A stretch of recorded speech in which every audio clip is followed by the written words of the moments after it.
All right, we are good. Today's guest is Deniz Hekmati. Welcome to the podcast, man. How are you? Thank you so much, Sir Brett. I appreciate you. Absolutely. Now, you're coming from a very idyllic position right now. Where are you at? Coming to you from Oslo, Norway. Made the move here with my family about 10 months ago or so, and Beautiful. quite the venture. And sitting out on my terrace right now to keep the noises out from the little kid inside. I don't have much space inside, so if there's a little bit of outside noise, I apologize. I'm not trying to look angry. It's the sun hitting my eyes, if anything. But Well, yeah, listen, we appreciate you coming on. You're going to talk today about a really important topic in swimming, which is strength and conditioning primarily. That's your specialty. That's your focus. You were a former swimmer yourself. So, just in terms of a little bit of background for people listening, give us some of your history. absolutely. Well, born and raised in Sweden, Gothenburg, and decided towards the end of my high school years that I would like to venture out to the US and combine swimming and education, because the combo here, it works in Sweden and Norway, but it's a pretty straight on. If you pick school, it's going to be pretty intense, and you don't have the same academic advisors helping you out, having the same facilities and training schedule nearby to combine everything. So I was always intrigued by that. Started off at Daytona State College, junior college. Was coached by Ryan Lochte's father, Steve Lochte, and his sister, Kristen Lochte, and transferred over to Arizona State University, where I was teammates with Herbie Bam that you had on a few weeks ago, doing exceptional things right now at Arizona State. I got married, moved out to University of Utah, got my master's there working with the University of Utah swimming and diving team as a graduate assistant for 2 years, and then full time for 1 year before I decided to venture on and do Swimmer Strength, my little baby company, full time. And it was sometime towards the end of my senior year, I realized that there were not as much educational material out there on how to effectively train swimmers on land to have optimal performances and minimize injuries. So I just made a Facebook page, Swimmer Strength, and see where it was going to go. And within a few weeks, I had over 2,000 followers, and I thought, wow, maybe there's something going on here. And then the rest is history. That's awesome, man. Well, listen, swimmers' strength is an important topic, and I think over the past 20 years, it's become a little bit more specialized, but we're still at a point where we don't have designated necessarily swim strength coaches, right? Usually they'll come from a background of some other sport, or they'll be associated with, another team, and they'll have to work with the swim team and figure out how to get swimmers to, gain strength, flexibility, conditioning. They generally apply a lot of the techniques and formulas that they've used for other sports, and try and get it to relate to swimming, but it's not very specific, especially in America, right? And I think you may have noticed that just being here yourself, and probably part of the reason why you took up this quest of really digging into swimming a little bit more. So this is a really interesting topic for us worldwide. And the fact that you've even written a book about it, which is outstanding. I think people can use that as a real resource. Do you happen to have a copy of the book handy that we can look at? Absolutely. Yeah, the book is called Foundations of Strength Training for Swimmers, and I'm very proud of this book, Brett. It's 10 chapters. It's actually a fairly easy read. We're talking not even 80 pages, where I'm going through the problem, the background, and what I would believe is a good solution for the core, streamline, the taper. We're talking about hypermobile swimmers versus really stiff swimmers, testing, recovery, etc. Right? And you're also mentioning about the strength coaches not being or having that swimming background. Not that there's anything necessarily wrong with that, right? I think Mm-hmm. the main uh, the main benefit of having someone that has had a swimming background is the language, right? You can relate a little bit to movements, positions in the water, and kind of have the same terminology used as they hear on the pool deck, right? Versus, like you said, learning the sport a little bit, which is quite unique. There's no other sport like swimming, right, where we place the human body horizontally in water to swim as fast as possible. It's quite unique. So Right. yeah, during the pandemic, I took my time and thought about issues that I still think are out there and not talked about in depth versus the research that are slowly coming out, because there's still a lot to thank American football, right? I mean, those are the strength coaches that truly began strength and conditioning, and it's slowly trickling down. And all the research is, not all the research, but a lot of research is done on American football players and other sports, and we're starting to see a lot more research slowly coming out for the swimming world, which is really exciting. Well, Dennis, let's start and take me through some of this stuff. But first, where can we actually find the book? Where can people order it and buy it? Absolutely, it's live on Amazon, Amazon.com. And Okay. since it was released, we've sold about 2,500 copies. Really fun. Anyone who's listening, if you read the book, please share your thoughts and views. I would love a little review on there. And yeah, it's quite simple, man. And then again, it's more principles that how to apply smarter training Right. outside the pool. So there's not necessarily a ton of workouts or exercises. If you're looking for that, this book is not for you. But if you're looking to broaden your mind a little bit, to think a little bit outside the box and how to apply certain things, it's going to be a good, fun read for you. Right. Well, let's start from the beginning then, because we have a lot of age group coaches listen to this as well, and that's kind of where we've all started. We start from a Yeah, very young age. So, how do we where do we begin with strength and conditioning for young swimmers? great question here. I think that, you know, Vern Gambetta says it the best. He's the godfather of functional training. To focus a lot on movements more than the muscles is one part. And you had a phenomenal mini podcast out with John Talty. Am I saying that right? Hmm. Of his little article where they're Right. also talking more about like move well. Right? When we're in the water, we're loose. We want to be loose. We want to be long. And the problem then becomes creating tension in little swimmers and knowing how to stay stable and how to engage the whole body as a system without staying floppy, if you will, and learning how to use the body most efficiently. So starting a lot with obviously body weight movements and give them a good range of variation of the different physical characteristics that we want to develop is amazing. So we're talking about really young swimmers, say 10 years and younger, or even up to 12. They do have fairly good mobility, most of them. Well, we want to teach them how to have better stability, right? And stability means more control. How can we keep our spine, in which I'm explaining in the book, is our core? Because if we ask 10 coaches, you're going to get 10 different definitions of what the core is. So I simplify a little bit in the book where I say that it's anything attached to the spine and affecting movements essentially. Mhm. And that way we can get on common grounds of what the core truly is. And if we put swimmers on different positions and just look at their spine, and the more the spine is moving, the less stable they typically are. So starting from there, starting with body weight strength, relative strength, so they can always maintain that good baseline strength before moving into anything more complex, right? Is the best way to go. And as they get a little bit older, tend to put a little bit more muscle on, sometimes getting a little bit more stiff, adding more mobility work and a little bit more power work is always good. But developing their coordination on land is certainly going to help them in the water as far as making the technical changes as well, because there's a lot of times swimming coaches are scratching their heads on why a certain swimmer cannot make a technical change. Many times that same swimmer tends to have a little bit of issues on land as well. So having patience with swimmers and taking it a little bit step by step and building them from the ground up is the best way to go. And this is where I would imagine a lot of more of the conditioning comes in, and the athleticism that you talked about. When I was young, everybody played other sports of some respect. Now it seems to be like kids are specializing a little bit younger and being pushed into swimming, maybe a little harder from a young age. So I think you would be recommending that we continue to branch out and play other sports at a young age, correct?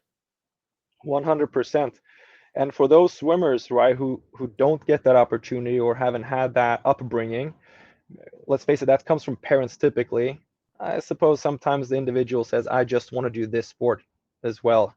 But I would encourage parents to always put a swimmer also in a ground-based sport. But in many instances, that's not the case, right? So I have what we're doing here with our club. So I moved to Norway, working for one of the largest clubs in Norway currently, Lambertseter Swim Club, and we're trying to create a good system for our club. And for those swimmers who only do swimming, we treat dryland training and whatever we do on land as their secondary sport. So we do not continue to stay monotonous in doing the same movements over and over again, arm swings this and arm swings that, crunches and sit-ups, rather than broadening our instructors' minds of how we can incorporate different kind of training to these swimmers so they can develop coordination, core strength, stability, and all those good things, right? So we can keep them healthy in the sport for longer, because yeah, the earlier we specialize as well, right, the higher the chances of getting injured is as well. So it has to be a good deal of respect on keeping them safe and keeping the longevity in the sport, in the center, because man, the best swimmers are the ones that stay healthy and keep swimming. If you have a longer career and you don't get injured, you will have a fairly good chance of making it far in the sport. Right. Couldn't agree more, man. And that was my story, is just playing other sports, being athletic, branching out, taking my time with swimming, staying injury free, not getting into the weights too early, heavier on the conditioning. And then as I grew into the sport, started to develop more strength. Pretty much by the time I was about 18 is when I really started to get into the gym and work on my strength, when I was, a lot more mature and able to really work through those movements better and gain muscle. I had worked on flexibility at that point. I had worked on my conditioning. So now it was just a matter of really building strength. And to me, it seemed like a very, fluid transition from, playing a lot of sports, focusing more on swimming about 16, 17, working on my strength, going into college, gaining experience, coming out of college, and feeling ready to take on the world. That seemed like a very fluid transition for me. Sure. Now, when you did that, Brett, did you have any guidance in the weight room, or did you go in and do a little bit what you were feeling? How was your club team set up at the time? That's a really good question, Dennis. This is the mid or early to mid '90s kind of thing. So look, we're talking, a long time back where strength training and swimming really wasn't a factor yet, or they hadn't figured it out at all. And so I actually went into the gym at 18 and I started working with a bodybuilder of all people, Mm, and working on bodybuilding movements. Now, listen, it's not what I would recommend, but what it taught me was, first of all, how to build muscle. I think that's important, understanding how to build muscle. Um, Understanding different movements in the gym, because they're very kind of they'll work on a very specific movement to build a very specific muscle. So that helped in that sense. We did work on some of the conditioning, and then there was also some dietary things in there. Bodybuilders tend to be heavy on certain amount of calories to build the muscle, and then taking away certain restrictions to lean up a little bit. So learning how to balance all those things. So I wouldn't say it was a negative experience for me at all. I wouldn't recommend it. Like I said, that there are better ways to do it now, but for me, it really taught me the basics of building muscle, building strength, and had a pretty decent foundation. Then I could go on from that once I got to college and actually working with somebody that could now apply, that strength and those movements. I had a much better understanding early on because I had worked with a bodybuilder. Does that make sense? mhm. Yeah, no, 100%. I mean, we're talking hypertrophy training here, right? Mhm. Which is a component of training. And let's be honest, I mean, even our 16, 17, 18-year-olds here, they want to put on muscle. They want Yeah, to do bench press. They're asking me almost every day, are we doing bench press today? right. And hey, I don't have anything against the bench press. And I know some coaches don't recommend it, but again, it's a foundational movement. And is it swimming specific? Perhaps not, but it develops the body and certain musculatures. So no, I mean, that does make sense. And you're in an age where you were probably really eager of putting that on too. I remember Yep. you saying in our podcast when you were about 17, 18 at that time, that you felt like you were a smaller swimmer compared to your competitors, right? And that also has an effect on your confidence and your self-esteem, right? So putting on muscle, getting bigger, certainly does help with that persona and the confidence. And a confident swimmer is also a fast swimmer, so you cannot necessarily take that component away either. But is there a certain time and place for that? Absolutely. And that's where I come in as well. So we can structure and periodize that accordingly. Because again, if we have more muscle mass, we have more potentiation of actually generating more power, right? We just have to work on those power movements a certain time after putting on the muscle, right? So I get it, Brett. Makes total sense. Now, Dennis, my strength coach in college was very famous, PK. His name, his nickname is PK. Yep. Brian Karkoska, kind of one of the founding fathers of strength training for swimming. Still works with the Auburn University swim team from the early '90s with all those championship teams. So knows a lot and has gained a lot of respect in that field. And he was of the opinion that he preferred his freshmen to come in with very little to no experience in the gym itself. The conditioning part, fine, but the body weight, all that sort of stuff, yes. But the actual movements in the gym, he wanted to teach them technique, because there are techniques in the gym that are important to you to obviously build that strength and power, but also stay injury free. Is that something that you adhere to, or how? I mean, obviously you've got your own experiences, so you know how to teach techniques, but generally, would you say that's a good kind of philosophy to keep? I understand why coaches feel that way, right? Because we all have certain ways of teaching movements and all have certain ways that we would want movements to look like. And the reason why strength coaches would like that to happen is that they can mold the athlete into what they would like them to be like in the weight room. Right. And I get it. Um, is that a benefit? Absolutely, in terms of teaching them the movements the way you want them and to go through a certain progression. Mm-hmm. Now, generations shift, right? Now, this generation of swimmers, they're strong, man, and there are a lot of club teams in the US who are investing in working with either personal trainers or strength coaches who have more knowledge in the area and swimming, and are actually investing in doing more dumbbell work, introducing some barbell work as well before they're going into college. So at this point, I don't think that we have much choice than to accept that a lot of the swimmers that entering in college already have some sort of base movement. Now, is it better if they learn them the proper way? Absolutely, right? Because we can do certain movements poorly, and if we do them over an extended period of time, that can increase injuries as well. So I understand the notion. I don't think you're going to see many swimmers at this point that are going to be that way. So I think the mindset has to change a little bit, understanding that more swimmers will come in with some sort of baseline experience, and even learning how to sometimes clean and snatch. Maybe not looking the best, but having done that at least. So I understand that totally being so in the past, and I work with many strength coach and I also, when I was at University of Utah working with our swimmers, had that idea, that, man, if I can mold them into what I would like to do in the weight room, that would be better. And the dynamic will be a little bit easier, but now you're going to get swimmers with all different kinds of backgrounds. So yeah, I hope that answers a little bit the question there. Sure. Let me go deeper then. This is a tough question to answer. When should a swimmer start lifting weights? I'm not talking about their body weight, or I'm talking about getting in the gym and doing the dumbbells, doing the bars, doing the what are the other things called? The dumbbells.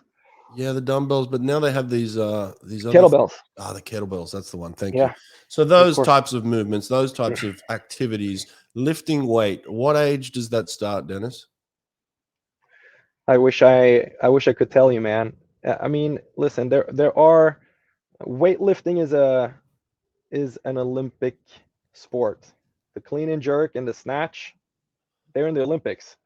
And you can see 10, 11, 12-year-olds actually do those movements, their body weight and more, beautifully, without hindering their growth, without affecting their injury. Because, man, weightlifting athletes, believe it or not, Brett, has actually one of the lowest rates of injuries of all sports. Overuse, quite low. You have to be mobile in order to do those movements, and you have to be strong.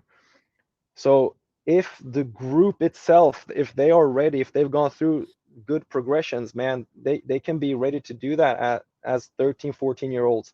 However, within that group, is everyone going to be equally ready? Probably not.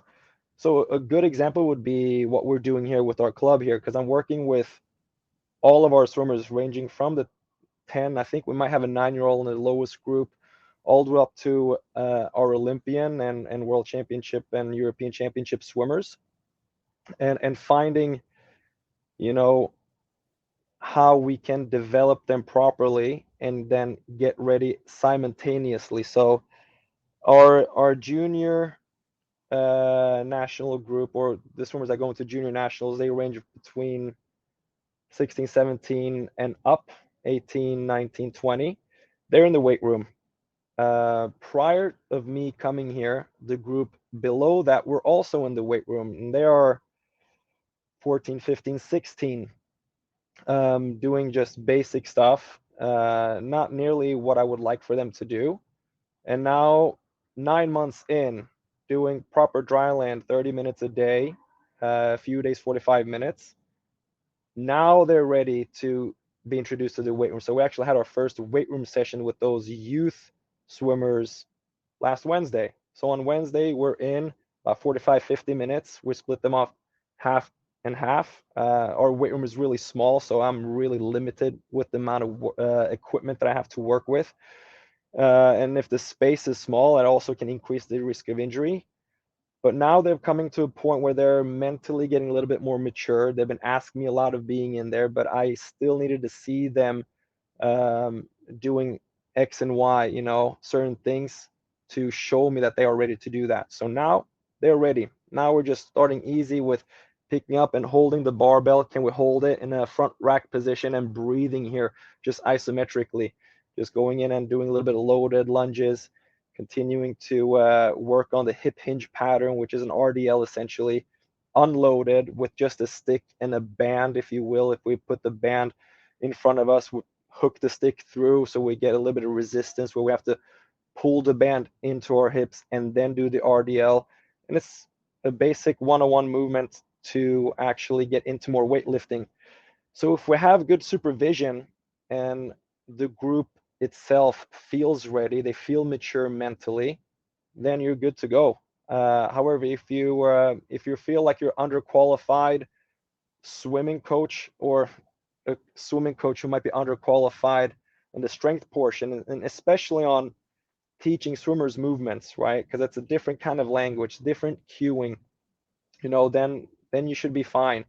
And then we even have the group lower than that, who is 13, 14, who we've had once a week in the weight room doing just simple movements as well, more stabilizing movements. So there is no set age limit. There's just a such thing as where is the group at and how comfortable is the coach teaching them movements versus working on developing the muscles. Good stuff, man. I love that. That's very informative, very helpful for people listening, I think. So let's get into some big topics then. Let's talk about sprint strength versus distance strength, right? Like the sprinters in the gym are going to be doing different things from the distance swimmers, obviously. And what are the differences, and what should be the differences mainly between those two groups? And even if you wanted to put in a third group of maybe middle distance, because we certainly did that at Auburn. We would have three groups: sprinters, middle distance. And then as the season went on, it would actually even get into smaller subgroups of breaststroke, butterfly, backstroke, freestyle. And is that important to maybe at some point get a little bit more specific with your breaststrokers, let's say? 100%. There's certain movements that we can do to develop uh, different muscle groups and mobility in different strokes. 100%. Let's start with the sprint and distance swimmers, right? And the middle will fall somewhere in between there, right? But in general, right, the notion has typically been distance swimmers, they should do more repetitions, more muscular endurance. But then again, now we're adding volume on top of volume because they already do more in the water, right? So our distance swimmer, who was second in the 800 at the World Championships 2019, who's working his way back up into a good form and good shape. He's really wrapped up in how little can I do with the most gains, right? Where can I get the least amount of work with the most efficiency in terms of development? Sprinters, they like to push it. With them we can risk a little bit more, if you will. We can stay on a little bit higher loads and we can do more power movements. We can add a little bit extra hypertrophy there for the sprinters because, man, sprinters are getting big nowadays, right? Distance swimmers, they're also big, but in different ways. In terms of actual programming, I don't do a crazy amount of difference there. It also is going to come down to what does the swimmer want, right? And how do they see themselves developing and what has worked for them. Sure, there's going to be slightly different roles here when we swim distance. It's always rotational movements, right? We're talking freestyle now. So also something that is kind of lacking in the strength portion, I want to say, is rotational movements in the gym. If you think about the squat, clean, snatch, bench press, pull-ups, they're just in a linear fashion. So how can we add a little bit anti-rotational work, little push-pull movements? Those things get a little bit more crucial for the distance swimmers, working on the total body connection, if you will. But in general, man, they should also stay powerful because the longer we swim, the more walls we have. So our distance swimmer, he has in the past focused a lot more on the lower body development and not so much on upper body development. We have just made a little switch 2 months ago for him to mix them both in a little bit. And then as for the sprinters, man, yeah, they need to learn how to move weight. And I'm talking about 75, 80, 85% of max fast. And again, and then swimming it's a cyclical sport. So it's not just one repetition. So we want to be able to reproduce that power over extended periods of time. So can we do 5, 6, 7, 8 reps with high loads fairly quick without the velocity necessarily slowing down? It's going to be pretty important for sprinters. So I try to be aware of the volume. So I want to say that sprinters sometimes do more volume work, or at least here. And I want to be really cautious with the distance swimmers because they do train a lot, can come up to 70, up to 100K a week, right? And with that, it's natural if we get some shoulder tendency. And if that's the case, backing away a little bit more and adjusting. That's for any program. Right? And as for middle distance swimmers coming right in the middle, yeah, a few more repetitions perhaps. I don't mind adding a little bit more strength endurance for those guys, and then a little bit more perhaps power endurance. And that's also common to see someone that has gone through a strength program or a good cycle of strength training where they get stronger and get more powerful, but man, still that last 5-10 meters, they're struggling. Is that a good time to perhaps rethink to introduce a little bit more strength endurance and power endurance on land? And then we're talking power endurance 15 up to 20 repetitions while still keeping the speed in the movements. Absolutely valuable. And that can also be valuable for a sprinter.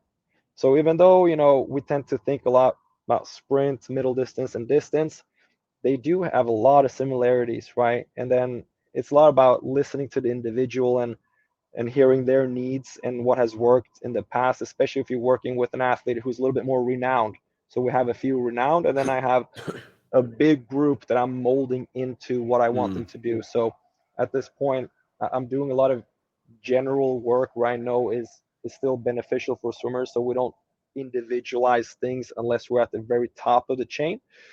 And then absolutely, when we're coming into the strokes, right? Again, we have backstroke freestyle, a little bit more rotational work. And then I do tend to add a few movements in for those swimmers, and then adding a little bit more, say, lateral squats or lateral lunges for the breaststrokers, developing their hips a little bit more and doing a little bit more chest emphasized work for breaststrokers. But man, it's finding a balance, mixing things up, and and then that gives a good variation for the swimmers, keeping them engaged in the weight room, and also makes it more fun for me in the weight room, so we don't continue to do the same thing all over again. So watching their development, testing them, seeing how they're doing is going to be key, right? To find the right program, and that's a really broad answer to that question, right? So there's no right wrong way here. It's about listening to the needs of the swimmers and going from there. Well, Dennis, let's get more specific then. You talk about the needs of the swimmers. What about your relationship with the swimming coaches? In terms of programming, you've got to come up with a weekly schedule, and you want it to, I would imagine, mimic certain things that they're doing in the pool. So if they're doing, a power session in the gym, you maybe want to transfer that power session into the pool immediately, or whenever you would like to program it in. If they're doing some endurance in the gym, maybe they're supplementing that with some endurance in the pool. I don't know. So how do you work with the swim coach to everybody get on the same page? Man, I've had a lot of freedom. For that, I'm really grateful. We do the best that we can to communicate these things, right? We're trying a little different thing here this season, which has so far seemed to be working really, really well. Where we're working 2+1, 2 weeks tough, 1 week easy. Before I go into that, as far as the endurance part comes in, that's not why I am here. That's not why I am, or not what I'm focusing on. Because man, they do endurance in the water, right? They do a lot of endurance in the water, and then my job is to build the engine, keep the engine full or healthy, and then develop it slowly. For some swimmers, we have to completely rebuild this engine. If that makes sense. So I don't tend to mimic as much endurance. Oh, there's some workouts here and there, and I'm talking about maximum once a week at this point, where we do a little bit of, cardio or station based work for circuits. Yes, and even then, I try to keep it swimming contextual or based on what we want to still develop. So whether it's speed or core strength or stability, to add those components into those little circuits is what I try to do, but we don't do that much. Hey, Dennis, on that, let me Yeah, stop you for a yeah, go ahead. second. I mean, Yeah, if you're using that theory, right, that they're doing a lot of endurance, couldn't you then use that same theory that they're doing a lot of speed in the pool? Because I've had this, situation myself as a sprint coach, where mm, we are doing a lot of speed in the pool, and then they're going in the gym and they're doing a lot of power and a lot of strength, and they're getting taxed in both places, and so if mhm, there is not if the strength coach and the swim coach aren't on the same plan, I could smash them on a Monday, in terms of speed, and then he could go in there on Tuesday and hit them with a huge power session, and then come back Wednesday and kind of flip flop. So then every time they're doing something at full intensity. So that's where right. that plan would really, that being on the same page would come into effect, right? 100%. So back to our 2+1 or 2+1. Um, for sprinters, then, for instance, our first week, what we're doing in the water, we're working.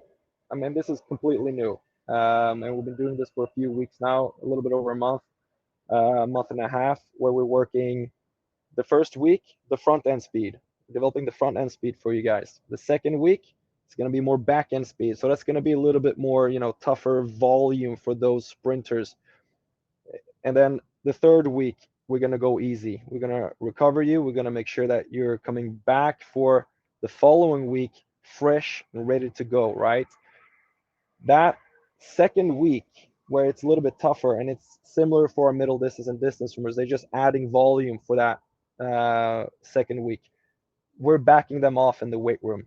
We are focusing a little bit more on movement quality, more recovery, on more active recovery than to push them. And that third week, when they are actually resting in the water, I push them a little bit more in the weight room, because it's also, we're talking 3 sessions a week, and if it's 3 hours, and it's not that much, man. It's about 1% of your week that goes into strength training, right? That's what makes it so important to actually, put those puzzle pieces together. And then so far, our sprinters have been responding really well, so well that we have some swimmers going best times in practice already, coming back after a 10-day camp in Spain, which is, unusual for an 18-year-old to just come in like that and then go best times. And it's fun to see. So yes, the communication is really important, especially the more advanced the swimmers get, right? We don't want to overtax them either. But to answer your question, I like to do that similarity. If we have a lot of power, if we have some power racks, or we have some 25 off the blocks or 50s off the blocks, we can do some power work in the weight room before, and then it's typically fine. And then we see that what we call the phenomenon PAP, post activation potentiation, about going in and doing something heavy into something light and actually seeing an increased power production here. So yeah, we tend to match it a little bit, but for that really tough week, I'm backing off, which is a little unconventional. So it's a little bit new thinking, and I encourage swimming coaches, and if you're working with a strength coach, to not be afraid of trying new things, right? And it's always trial and error, because again, research is limited here, right? So it's all about using the principles in a sound way. And if you are thinking about the principles in the back of your mind, typically you can't go wrong in the end of the season, right? So yeah, this is a very interesting and fun topic to talk about. Yeah, I love it, man. I could talk for hours on this stuff and kind of pick your brain even more. I don't think we should, but I could for sure. But what about this then? Something that interested me as you were talking there is this age-old theory in swimming that you swim 9 workouts a week and you're in the gym 3 times a week. That's kind of been since the start of time. That's kind of what it was. Is there a better way to do it, Dennis? Have you experimented with maybe, like, let's say, I don't know, I'm going to throw this out there, 5 swim sessions a week and 5 gym sessions a week. Now you're working out 10 times a week. You're still getting a massive amount of volume in, but trying something completely different, unconventional. Have you had that kind of free reign, or even, the not the guts is not the right word, but I mean, have you ever wanted to kind of explore something completely different? I would say that might be more relevant for older swimmers, Right. towards the tail end of their careers, who have gone through, because you need to do your due diligence in swimming. You have to put in the work. There are actually no shortcuts in this sport, right? But for master swimmers, 100%, that's good stuff, right? If you don't want to keep swimming that much, and that's been good for myself as well.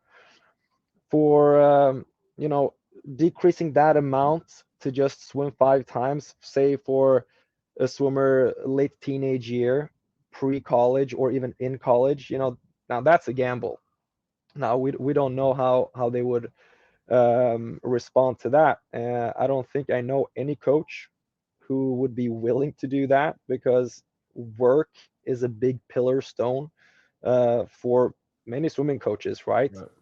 But I can give you an example of one of our swimmers here. We have a female who necessarily doesn't have a great relationship in the weight room. She doesn't like being in the weight room that much. I understand it's not for everybody. So our sessions that are 45 minutes to an hour, sometimes a little bit more, including our prep work and recovery work, it tends to be mentally taxing for her. So for her, we try to put her in the weight room every day. We put her in 5 days a week. She's a sprinter, without taking away the swimming practice, but keeping the workouts a lot shorter. So doing perhaps 2 to 3 movements, 2 or 3 blocks of training, and then get out of there. I'll see you tomorrow, and then we work on something different. And that has worked really well for her. I'm not saying that's going to work for everybody, but this is a swimmer who's been she was sick a lot in the fall and the winter, so she missed a lot of training, and she lost a lot of strength. So for her to maintain that tension and the strength, especially for a sprint female, right, super important. And that has been working really well for her as well. So again, listening to the swimmers and seeing what they would like to do also works really well.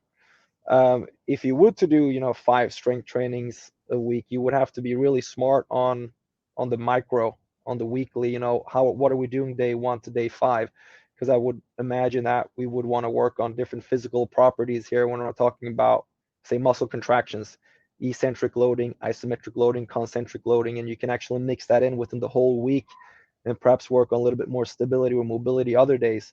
Totally could work. But taking so many swimming hours out, that now we're talking unconventional, right? Now that would be a good question for you to ask a really good coach. Now, I also actually did start a club team in Arizona during the pandemic while I was writing the book called Arizona High Performance Swimming Academy, where I still went a little unconventional, 6 workouts a week. And these were swimmers between 14 to 16, where we did only 90 minutes of swimming, not very common. We were in the weight room 3 days a week for an hour plus, and then we did 30 minutes of dry land every day. And we saw some tremendous results here, both in engagement and how much fun they were having, because it was a small group of kids, right? And swimming is really social. So that club was never going to exceed anything more than 10 to 12 swimmers within the group per coach. And that was one of the hardest things for me, to actually leave that club behind to come out on a new venture here in Norway. But by that experiment, that was working phenomenally well on both their development in the water and also their engagement, day to day, week to week. Yeah, I like that. I'm a fan of that. That's something I could buy into, and I think I probably have in the past, of something like that with our sprinters, of getting that engagement. You want them happy walking into the pool and happy walking out of the pool. That's what I think. A happy swimmer is a fast swimmer, and a happy swimmer is generally an engaged swimmer. And whether they're engaged in the pool or the gym is going to be important to their overall success. So you don't want them dragging into the gym, kicking and screaming like, I don't want to be here. This is not for me. This sucks. What's the point of this? Or I'm exhausted. I can't get anything out of this today. These are not, formulas for success long term. I don't think so. Yeah, I agree with that. I like that a lot. Now, another really important topic here, I think, is the transfer from the gym to the pool. And this is where, my strength coach PK was exceptional and a leader in this area in the pool swimming. We would do, for the sprinters, we would lift in the morning. As soon as we got out of bed, have something small to eat, hydrate, get into the gym. Where when he felt like our testosterone levels were highest, coming off our sleep and things like that, and recovery was good. We would do some mobility work to warm up, and then get into our strength training. And then after the strength training, from 6 to 7 o'clock, then we would then immediately walk over to the pool and transfer that into power swimming for about 20, 25 minutes. Does that seem like the best way to do it for you? And what does it mean to transfer power from the gym to the pool? Right. Yeah, many different ways that we can do it here. And then what you guys were doing there is a good formula. Right. Here, for instance, we don't have any morning lifts at this point, except for our youth group that I mentioned, who does it in the morning, where it's simple stuff. Let's get used to the weight room. Let's respect the weight room. Let's learn how to pick up the weights, put the weights back, and those kind of things. But at that level, right, when we're talking a little bit more advanced, that's a good way to go, 100%. In general, though, I mean, if we think about a force velocity curve, and I don't want to get overly scientific here, but essentially, the heavier loads that we lift, right, the closer to max we get, the slower the movement is. Right. Mm-hmm. In the water, it's completely different. The slower we pull the water, the less resistance that we have, right? Granted, say we are keeping our technique in the water, we're pulling the water really fast. Now that force velocity curve is going to be completely opposite. And in the weight room, the lighter the weight is and the faster we move, the quicker the velocity is. Mm-hmm. And swimming is fast. Swimming is a powerful sport. And generally, what I've seen, the major mistake being, is that we stay for too long in that 80, 85, 90, 95% range of max. And then we stay and then we lift heavy weights for long periods of time. Right. Now we should explore that, and we should build that capacity 100%. But as we get closer to the championships, right, lesser the weights, lower the weights a little bit, and focus on the speed of the movements. And if we do that with good timing in the season, again, we can't get too wrong here, because it is important to build strength and develop our strength, but it's also important to work that strength fast, right? So, for instance, talk about lifting or doing movements assisted, like with bands. Say if we do a push-up, hang it around the bar, go down, and you put it around your chest, and now you do an assisted push-up where you're actually flying up. Same thing when you're jumping, you're holding the band and you're jumping up, and you completely get those muscles to contract way faster than they're used to. And we get that good balance in our training. That's when we typically tend to see the swimmers responding well towards the end of the year. So my recommendation would be, in general, between 4 weeks to 8 weeks. Could be even more than that for some swimmers, that we do our heaviest phase of lifting, and after that we lower the weight, we focus more on the speed.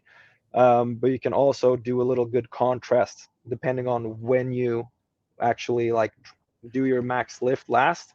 And then if there's a long period to the swimming, the championships, we can actually put that in a little bit here and there. But again, that comes a lot from the coach athlete dynamic, and based on how big the group is, right, and how many swimmers you have, it might complicate things. And but in general, right, don't forget to lift lighter or sub-maximal loads fast, and even do assisted exercises where we can actually get the muscles to contract quicker than they actually do when we just do a regular box jump or a squat jump, right, to actually get a really high contraction in that muscle.